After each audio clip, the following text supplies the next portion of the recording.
Good morning everyone. Today in this experiment we are going to find the ultimate tensile strength of a mild steel bar along with the elongation of it. So for that the materials which are required, the first material is the mild steel bar. Now as we can see here, the mild steel bar has a diameter of 20 mm and the grade is 550D. Hope you can see that. Now, what does D means? D means for the elongation, as it has more elongation properties than any of the TMT bars. Now, what is TMT? TMT is thermomechanically treated bar. Now, before getting into this, before jumping into the conclusion that it is of 20 mm bar, let's check with the vernier caliper whether it is stating 20 or not. So,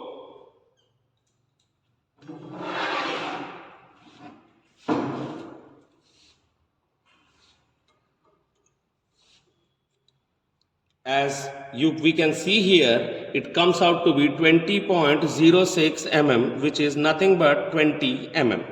So, now, the next step is to calculate what will be the gauge length of the bar. For that, we have a formula for finding the gauge length.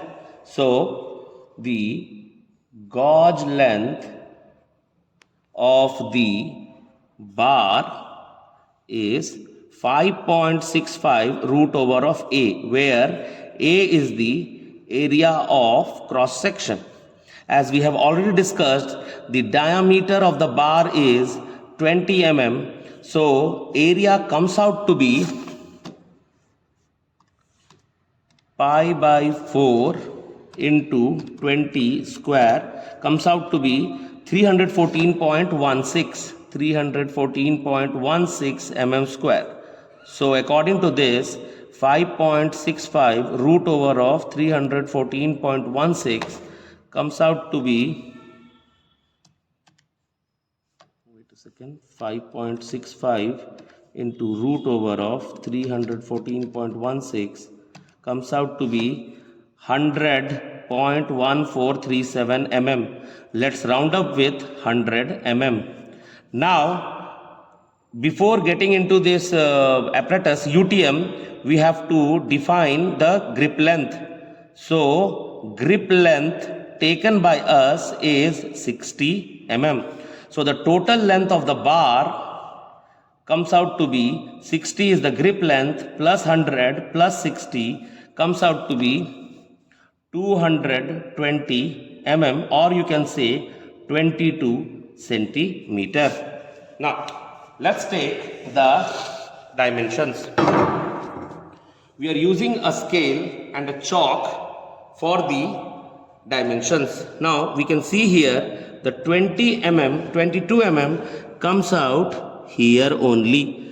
So, this is the first portion of our bar and this is the last portion of the bar. Now, for that grip length, we already mark it as 6 mm here, and from here it is 6 mm. So the total length comes out to be 22 mm, and this is the 60 mm grip length, this is the 60 mm grip length, and the middle portion, which is nothing but the gauge length, which comes out to be 100 mm. And please note that, student, that this is the gauge length and the diameter for this, that is the gauge diameter, comes out to be 20.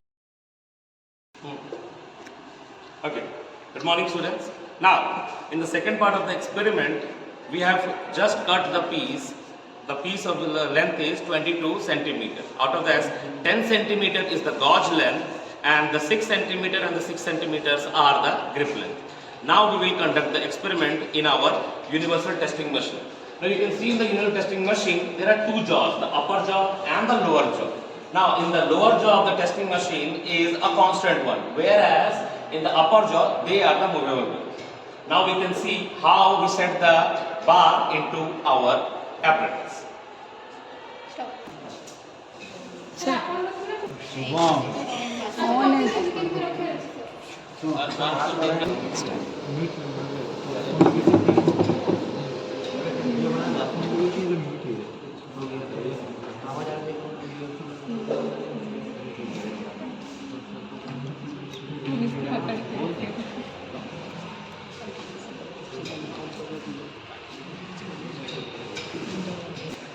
Now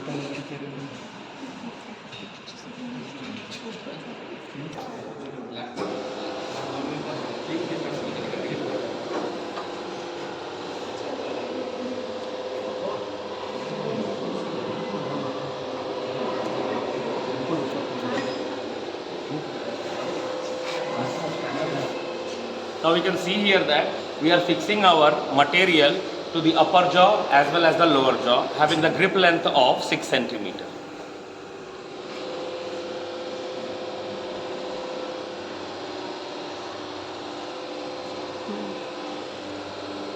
हाँ बना लिए उनका।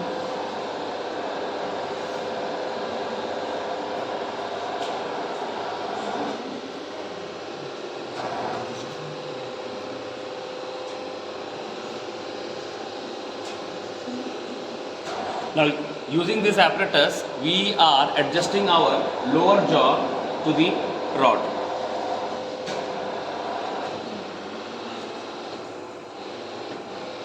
Sir आगे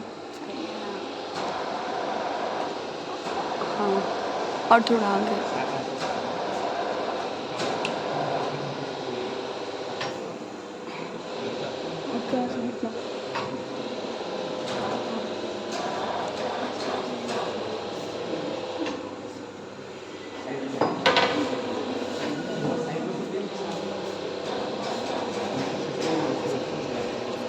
Here the loading is given to the machine.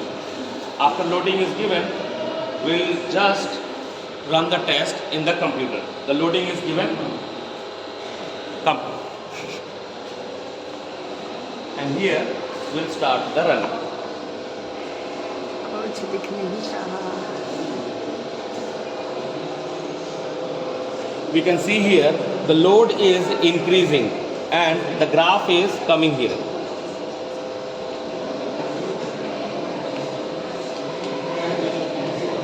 As we increase the load, the graph is going to increase.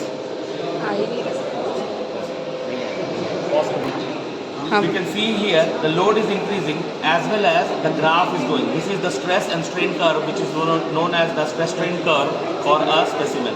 Now we can see here the load is increasing by the, it's crossed the proportional limit, it's going to increase.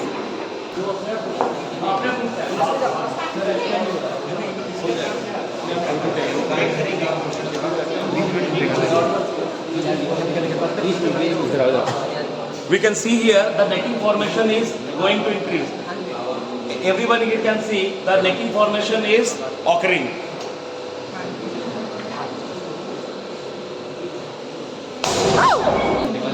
Now the failure has occurred and we have successfully conducted the test. Now as we see the breaking of the sample out, here the first initial length which was carried out as 10 centimeter, now we'll take the final length.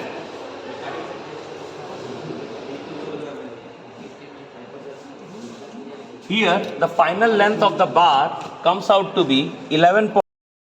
The initial length of the bar is 10 centimeter and we got the final length of the bar as 11.6 centimeter. So the percentage elongation comes out to be final minus initial divided by initial into 100. So which is comes out to be 11.6 minus 10 divided by 10 into 100, which is 11.6 minus 10 divided by 10 into 100, which is 16%.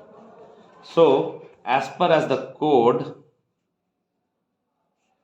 IS 1786 2008 in table number 3, page number 3, it says that minimum elongation for the bar FE 550D, which is 14.5%, and our results comes out as 16%. Now after getting the performance, after doing the experiment, now we can see here that the the upper yield strength comes out to be 651.4 megapascal and the lower yield strength comes out to be 651.4 and the tensile strength comes out to be 754.6. Now, according to the IS code 786-2008, the minimum tensile strength or the tensile strength for 550 D bar, FE 550 D bar should not be less than 600, and here we are getting as 754.6 megapascal. Similarly, we can see here the stress strain curve for the bar, and this is the yield stress which we are getting now. And the total bar, the diagram of the bar comes out to be like this. So, lastly we conclude that percentage elongation is correct. We are getting at 13.79 and the minimum tensile strength should be not less than 600 and we are getting 754.6 megapascal. So, this is the way I conclude. My name is Aditya Kumar. Thank you very much.